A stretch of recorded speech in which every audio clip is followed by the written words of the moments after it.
From buying your first box of minis and paint to being a lady or gentleman on the gaming table, we got you covered. We'd like to take a moment to thank our sponsors, Dragon's Lasers, Rexer's Lasers, Army Painter, and the Forge Hobbies and Games.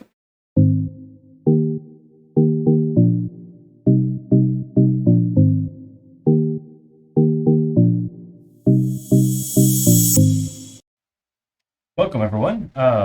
This is going to be Crusades and figuring out how to get them started. First off, I'd like to thank our Patreons, Skip, Logan, Joey, Lilith, and Ken. I think I have them on top of my head, and I don't. I apologize. I have to think through it because I'm just kind of going with this. But yeah, this is going to be about Crusades. We've had several games on the stream. We've been messing around with it. We've had several people request, how do you take and get one started? And so this is going to be an in-depth look to a point. Probably keep it about 15 to 30 minutes. But I kind of want to go through on how you actually choose to kind of get it going, how to fill it out. We'll go through how it's actually scored at the end as well. Normally do that at the end of the Crusades. If you're watching that we've streamed, we do take the extra 30 minutes to take and show that. I won't actually have any experience or anything that happens because we won't be playing a game, but we'll walk through the steps of that. So without further ado, we'll kind of take and kick it off. So Crusades, what is it? It's GW's way of taking and playing the game and having I say it's like a D&D feel. Like you get to you build an army, you can thematically play them. I've done that with my Dark Eldar where they're all poison, they're all about death, and if they die, they're let poison out and so forth. So depending on your army, you can take and do that. So with that, we'll take and flip to the book.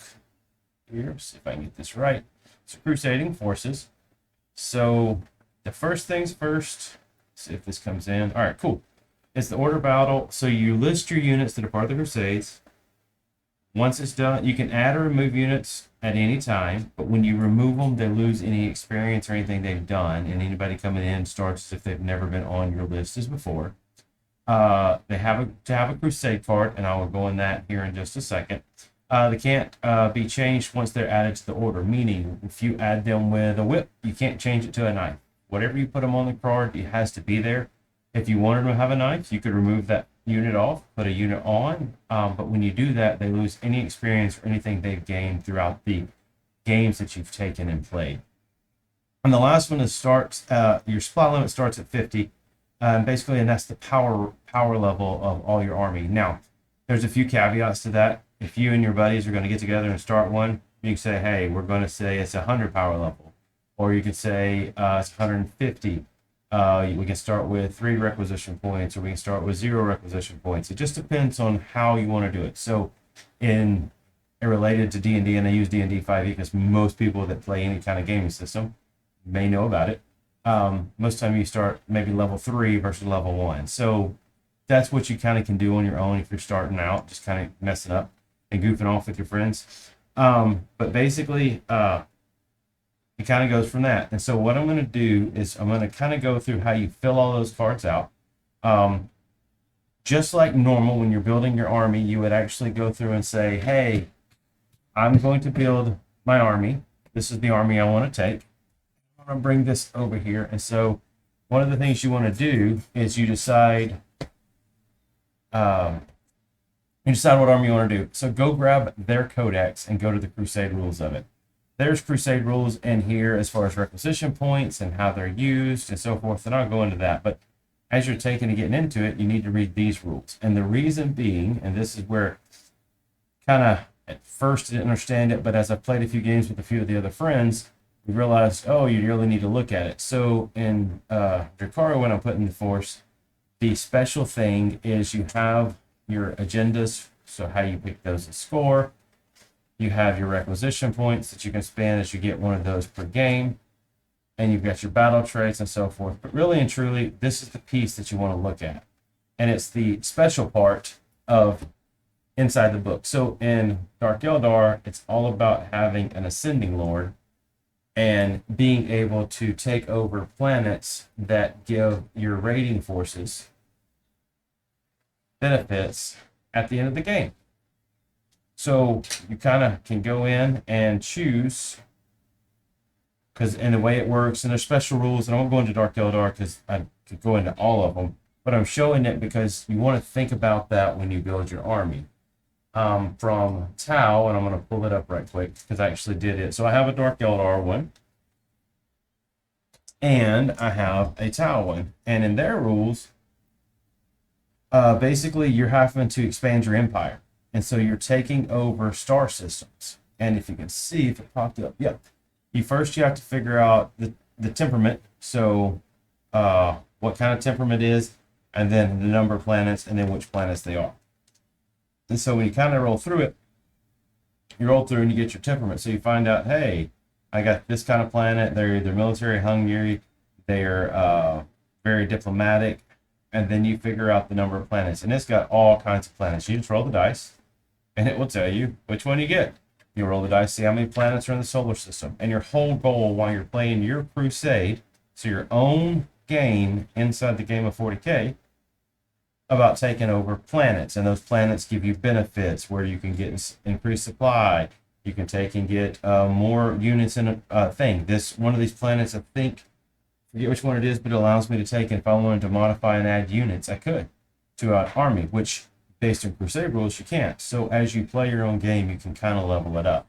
The reason I say take and read that first is because we had a Tyranid player, and he built his list, and he built it based on what he was thinking. Nothing wrong with it. And then when we read the book, he really needed to build it where he had power level to go invade the planet based on the way his book read. So you just want to kind of see from that standpoint.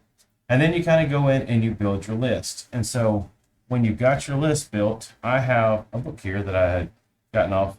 Games Workshop has them. You've got several different ones, but you can find them on. They're just Crusade, 40K Crusade books. Where it's at on the page. All right, cool. And so this would kind of be what it would look like. So the first thing is whatever you call your army, and then you would have your faction, your Crusade faction, the player name of the person, how many battles you've played, how many battles won, requisition points. Requisition points are points that are used instead of CP before the game to give you warlord traits, to give you relics, to give you increased supply limit, to let you add more units to a force, and then inside each codex you can actually use those requisition points to do something as well. So every game you play you will get one of those, but you can only have a max of 5, so you're kind of spending them as you go and you don't want to ever stockpile them. Your supply limit, which of course is 50, supply used, which is 50. So on this roster I have maxed out, which I have not filled it in, but I have maxed out for myself to be able to take and have those there. And then on the Crusade card, you would actually go, it's 1 through, trying to do this, 1 through 20 of units. Now you can have more units, which means just get another page and you fill it out. But you basically put the unit name of what it is, its power rating, and its Crusade points. And Crusade points are points that are used to balance the game. So rec points allow you to do other things. You have your power level versus a point system in competitive or match play. And then Crusade points are based on when you give stuff to people. So if they have a warlord trait, if they have a relic, if they have any kind of things like that, you take and in my book, when I take over a planet, I give a Crusade point. When I take over in the Dark Eldar. So basically, you're giving those points to characters based on what they're getting. And then you take, and when you walk to the table, I go, my power level's 50, your power level's 50. My Crusade points is 10, your Crusade points is 4. Well, that's a difference of 6, so we take the 6 divided by 2, and you get an additional 3 CP. So you take the difference in your Crusade points, divide the number, and they get the additional CP. And that's the way that they kind of take and balance the game out. It actually works pretty neat. It's not bad. We've played a few where we had somebody very new first army in, and they ended up getting an extra 6 or so CP. And you realize that they're able to use those a lot more and burn through from that standpoint. And then the next thing that you want to take and do, so you list those out there, and then each one has to have its own Crusade card. And you would take and you would put the unit name, the battlefield role, the faction, selectable keywords, the unit type, which this was a gold star because he was my HQ, the equipment, the psychic powers, lore trait, relics, so forth. Power rating, experience points, and you gain experience points, which you can see, and I'll kind of quickly go over that at the end. But you can see those as you play games and they level up and they get to do stuff for that. And then Crusade points. So with the Cold Star, he actually has 3 Crusade points because he has a Warlord trait, he has a relic, and he got a Crusade relic. Actually, he's going to go up one more because he now also has a prototype weapon. So that has to actually change. So it's going to be a 4, and I haven't updated yet. I'll have to fix that after the last game. And then during the battle, you just kind of keep track. So there's units destroyed, whether it's psychic, range, or melee, and then agenda tallies. And these things go together to take and actually put it together so you to take and level it up. And then as they level, they can become bloodied, battle hardened, heroic, and legendary. If they get battle scars, so when they die in a battle, you roll the dice, and on a 1, it would take and actually get a battle scar. If they level up, they get a battle armor. And then there's a section for notes. So in Crusade, just like in any other role-playing aspect of a game, it's the bookkeeping that really gets you. And really and truly, it's not hard once you kind of look at it and see it and play around with it. So this is how you fill them out. And you just take for every unit in your army, you go through and you fill one of those out. So you can kind of see it. I haven't done it yet for the towel. I was taking and just doing and making the tallies and getting what I needed. And I've got to go through. I've got another sheet for the planets because I actually printed that out just to show. So I rolled that up. So that was actually, that took me about 5 minutes doing, but it was really fun because I got to build a solar system that I'm going to go take over, which was really, really cool. So that's the filling out part. And then you kind of track it. Gotta go to the next page is here. Your Crusade card, that was what we just filled out, going over it. They have the example in the book where they can kind of go over it. What I went through is that's just you're filling it out and keeping track of everything going on. And then at the end, you get experience for taking and playing actually in a battle. You get one for every 3rd enemy killed, whether it's shooting, combat, or so forth. The reason that Brooke breaks down the tallies is your agendas that you choose when you go into the missions. And I'll get to those in just a second. And you may have to keep tallies during the game to see did you complete that agenda. Dealers of death, for every 3rd enemy killed. And then mark for greatness, you get to choose one that says, hey, this is the one. And most time, it's always fun to sit around at the end of the game when you're filling it out with whoever you played and go, all right, what unit do you think was good? Like, why were they the best unit from that? And the last one I played with the Tau, I was like, well, the Cold Star gave rerolls. So I only can mark 1 for greatness. But because I completed the agendas, I was allowed to mark a 2nd one for greatness. Well, at that point, actually the 2 Crisis Battle Suits were actually marked for greatness because they both did all the work. So then I erased that and moved it to those 3. So it's kind of up to you to keep it up. You always start with 0 experience point. You have a combat tally that you'll keep, and you saw the tally on the other side. The requisition points, you can never have more than 5. No matter you win, lose, or draw, you always get 1.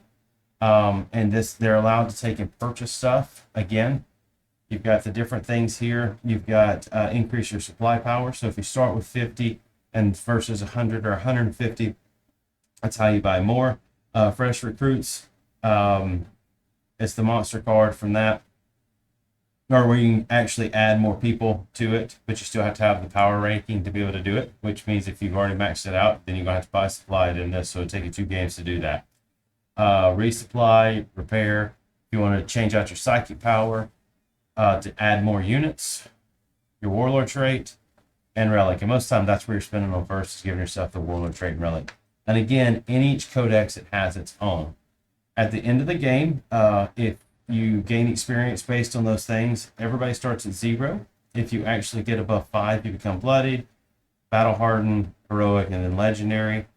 With those, you can actually get a battle trait, a weapon enhancement, a psychic fortitude, a crusade relic, and then this is actually a big piece based on the unit size for its power level.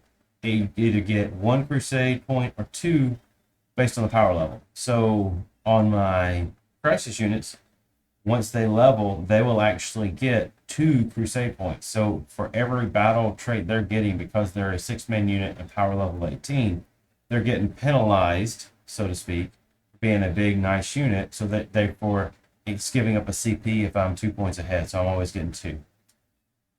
You can give them battle traits, which you can look at all these. These are neat there. can never have. You can always give other units the same battle trait, but the same unit cannot have the same battle trait. You have weapon enhancements, same thing. They can have one of each of those. If you have a psyker, you've got psychic from that. And then you have your Crusade Relics. And these are gotten through missions or winning and leveling up and so forth, because they're sometimes harder to get. And there's all kinds of different ones in here. And you can read through them. In the core rulebook, that's basically Crusades. I guess I should have started with that. Crusades kind of starts on page 305. And we'll figure out what it goes through. 305 through...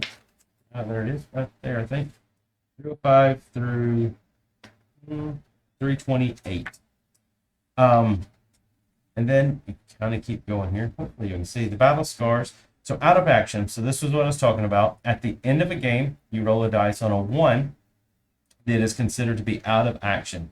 And you can either do a devastating blow or a battle scar. Devastating blow means it loses D6 experience and it cannot experience from that battle or that it was in. So sometimes if you have a unit that gained 1 experience for playing and didn't do anything else and it doesn't matter, then you can get out. You just go, you know what, I'm just going to do that, and it goes back to 0. However, I've had a few games with Grant and Steven where one of the characters gained like 8 or 9 EXP. Well, you don't want to lose the EXP you gained in that battle, so you have to end up taking a battle scar, which means you take an out of action the battle scar and you roll them over here. And it breaks it down: characters, vehicles, monsters, and others. So you just follow the D6, roll it in, and some of them actually are in your book as well. So you can take and do those.